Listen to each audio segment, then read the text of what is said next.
دیکھیے نظریاتی تحریکوں کا تعلق اشخاص سے نہیں ہوتا، ٹھیک ہے، کوئی اس کا داعی ہوتا ہے، کوئی اس کا مؤسس ہو جاتا ہے، کوئی اس کا آغاز کرنے والا ہوتا ہے، لیکن نظریاتی تحریک افراد سے وابستہ نہیں ہوتی۔ افراد آتے چلے جاتے ہیں اپنا اپنا حصے کا کام کر کے، جس کو جتنا مقدر ہے، جتنی اللہ تعالیٰ کی طرف سے توفیق ہے، وہ اپنا کام کرے گا، چلا جائے گا۔ یہ چمن یوں ہی رہے گا اور ہزاروں جانور اپنی اپنی بولیاں سب بول کر ہو جائیں گے۔ مبارک ہیں وہ لوگ جنہیں قرآن کی بولی بولنا نصیب ہو جائے۔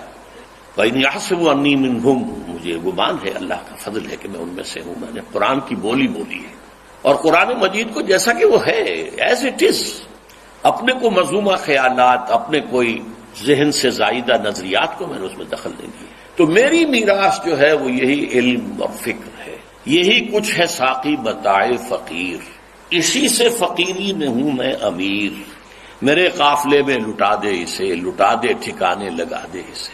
میں اپنی اولاد سے، سلبی اولاد سے، خاص طور پر مانوی اولاد سے بھی توقع کرتا ہوں کہ یہ جو متاع فقیر انہیں منتقل ہوئی ہے، اب وہ اسے قافلہ انسانی کے اندر تقسیم کریں، پہنچائیں، لٹائیں، بانٹیں۔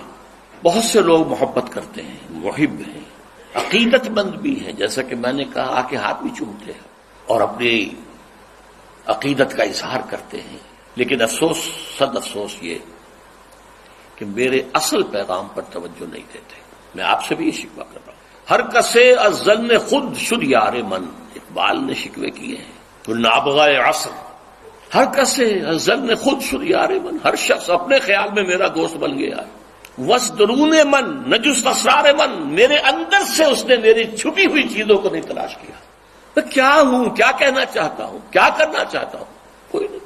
میری اصل زندگی کس کام میں بیتی ہے، میرے اصل مقاصد کیا تھے، میرے اصل ہدف کیا تھے، اور ہیں، اللہ کا فضل ہے، ایک شوشے کا فرق نہیں آیا، وہ کیا ہے اس پر توجہ نہیں۔ میرا مقصد ہے یہ اس امت مسلمہ کا قافلہ منتشر ہو گیا ہے، اونٹنیوں نے توڑا لی ہیں اپنی رسیاں، ناقہ بے زمام ہو کر کوئی ادھر کوئی ادھر، کوئی ادھر کوئی ادھر، ان کو پھر ایک قافلے کی شکل میں لانا چاہتا، جمع ہو جائیں، وہ منزل کہ جو اللہ نے ان کے لیے معین کی، رسول نے معین کی، اس کی طرف پیش قدمی کریں۔ میرا تو مقصد یہ ہے۔